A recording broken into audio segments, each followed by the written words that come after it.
Hello students, welcome to my educational platform Anubhav coaching class. तो कैसे आप लोग फिलहाल अच्छे होंगे, मस्ती में होंगे, अपनी पढ़ाई को बिंदास तरीके से कर रहे होंगे स्टूडेंट। तो स्टूडेंट जैसा कि जानते हैं हमारे छोटे से प्लेटफॉर्म के माध्यम से क्लास 10th वाले बच्चों की यूपी बोर्ड की प्रिपरेशन कराई जा रही है, ठीक उसी के लिए मैं लेकर आ चुका छोटा सा सेशन। तो इस सेशन के माध्यम से आज हम डिस्कस करने वाले हैं क्लास 10th के सोशल साइंस के बारे में। भैया देखिए, जो बच्चे अभी भी जुड़े हमसे जुड़ जाइएगा और कहीं छोड़ के मत जाइएगा, ठीक है। हम आपसे जुड़े रहेंगे, आप हमसे जुड़े। और हाँ, जो बच्चे अभी नहीं जुड़े हैं वो पहले हमारे चैनल को सब्सक्राइब करके बेल आइकन दबा के हमसे जुड़ जाइएगा, क्योंकि आपके पास जो क्लास 10th का है वो हम कुछ ना कुछ आपके लिए प्रोवाइड कराते रहेंगे, बस आप लोग जुड़े रहना।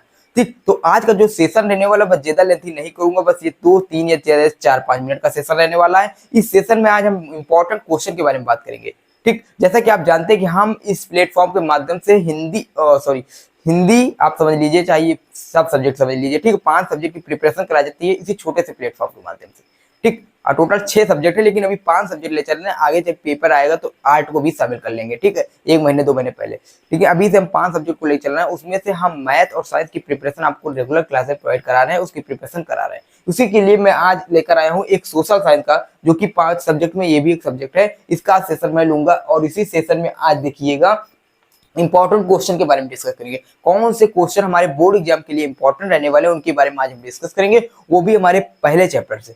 ठीक, हमारा जो पहला चैप्टर है यानी यूरोप में राष्ट्रवाद। देखिए, हम पहले पिछले सेशन में बात किया था, हमारा जो सोशल साइंस है, सोशल साइंस हमारा कितना 70 नंबर का आता है, 70 नंबर का था, जिसमें हमारा 20 नंबर का हो जाता है एमसीक्यू हो जाता है। ठीक, चाहे यहाँ देख लीजिए 20 नंबर हमारा एमसीक्यू हो जाता है, जिसमें 50 नंबर बचते हैं। 50 नंबर में क्या होता है भैया, 15-15 नंबर हो जाते हैं, 15 चौको 60, 15 नंबर का हिस्ट्री, 15 नंबर का जियोग्राफी, 15 नंबर का हो जाता है इकोनॉमिक्स, 15 नंबर का हो जाता है पॉलिटिक्स। ठीक, 15 चौको 60 और बचे जो 5-5-10 नंबर, उसमें 5-5 नंबर का मैपिंग हो जाता है, यानी मैप यानी हिस्ट्री का मैप और इकोनॉमिक्स जियोग्राफी का मैप। ठीक है, तो इसमें 5-5 नंबर मैप वाला सेशन हम लेंगे। मैप कैसे भरना है, मैप आप कैसे करेंगे, कहाँ से अधिवेशन आते हैं, कहाँ से क्वेश्चन बनते हैं मैप के, हम सब बताएंगे आपके इसी छोटे से प्लेटफॉर्म के माध्यम से।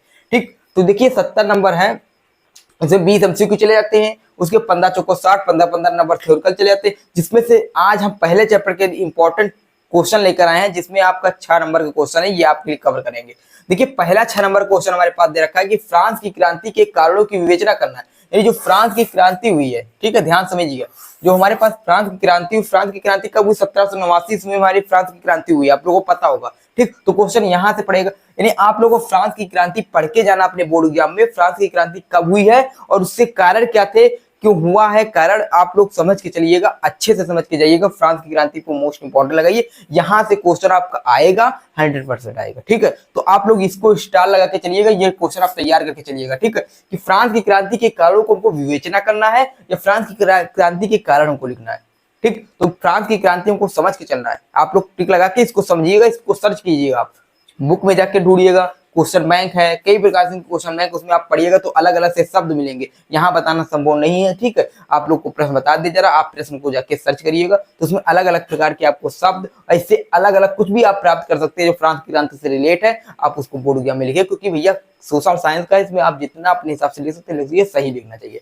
ठीक, उसके बाद एक बाल्कन प्रदेश में, यानी बाल्कन प्रदेश है एक, वहां राष्ट्रवादी तनाव क्यों पनपा। तो भैया क्यों पनपा, इसको आप सर्च करिएगा, बाल्कन प्रदेश को ढूंढिएगा, तो जिससे आपको और भी क्वेश्चन पढ़ने को लिए मिलेंगे। ठीक है, तो इसको तैयार कर लिए, राष्ट्रवादी तनाव क्यों पनपा, तो भैया इसको देखिएगा, क्वेश्चन इंपॉर्टेंट है। उसके बाद कुछ हमारे पास क्वेश्चन आ जाते हैं भैया, ज्यादा हम लेंथी नहीं लेंगे सेशन, पहले बताया 5-6 इसी मिनट का सेशन रहने वाला, ज्यादा नहीं, अगर हो सकता तो आगे चला जाए तो भैया अब वीडियो है रिकॉर्ड हो जाएगा। ठीक, तो इसमें देखिए हमारे पास ज्यादा लेंथी नहीं करें, 2 क्वेश्चन लॉन्ग में है, एक लॉन्ग में ये आ जाता है, इसमें इसको शॉर्ट भी बना सकते हैं, लॉन्ग भी बना सकते हैं। तो इसमें देखिए हमारे पास दे रखा है, निम्न पर टिप्पणी दीजिए। निम्न पर टिप्पणी देना यानी जर्मनी का एकीकरण क्या है, जर्मनी का एकीकरण बताइए, इसमें योगदान किसका था।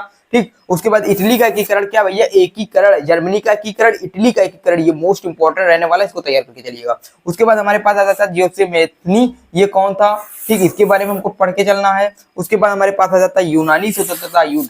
यूनानी स्वतंत्रता युद्ध कब हुआ, कैसे हुआ, इसके क्या कारण थे, जितने भी युद्ध को 3 चीज, क्यों हुआ, कब हुआ, कैसे हुआ और क्या कारण थे। ठीक, तो ये आप लोग समझ के चलिएगा। प्रभाव क्या पड़ा, तो इसको समझिएगा, इसको सर्च कर लीजिएगा। उसके बाद हमारे पास आता है राष्ट्रवादी जो संघर्ष हुए, इसमें महिलाओं का क्यों भूमिका थी।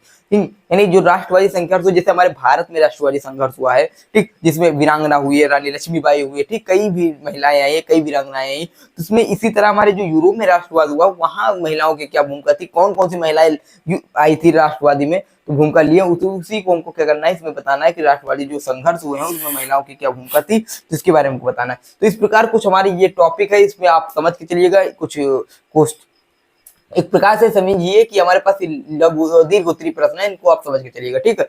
तो पहला प्रश्न क्या था, फ्रांस की क्रांति के कारणों की विवेचना करना है। दूसरा प्रश्न हमारे पास क्या, बाल्कन प्रदेशों में राष्ट्रवादी तनाव क्यों पनपा, ठीक। और फिर कुछ टिप्पणियां हैं जिसमें जर्मनी का एकीकरण, इटली का एकीकरण में जो इसमें मैसनी कौन था, ठीक, यूनानी स्वतंत्रता युद्ध, राष्ट्रवादी संघर्ष, ये आपको समझ के चलने हैं। इससे आपको क्वेश्चन आएंगे, और भी क्वेश्चन टॉपिक है, एमसीक्यू है, हम आपको कराते रहेंगे, कुछ डेटे हैं उनको बताते रहेंगे, ठीक। तो आप लोग जुड़े रहिएगा हमारे प्लेटफॉर्म के माध्यम से। जो बच्चे नए आप चैनल को सब्सक्राइब कर दीजिए भैया। देखिए फिर मिलते, देखो हाँ, ये आप, मैं उम्मीद करता हूँ आप लोगों को समझ में आ गया होगा। और हाँ, अगर नहीं समझ में आया तो कमेंट बॉक्स में कमेंट कर दिएगा। देखिए फिर मिलते हैं अगली वीडियो के साथ, अगले सेशन के साथ। बस हाँ, फिर यहीं तक। जय हिंद, जय भारत।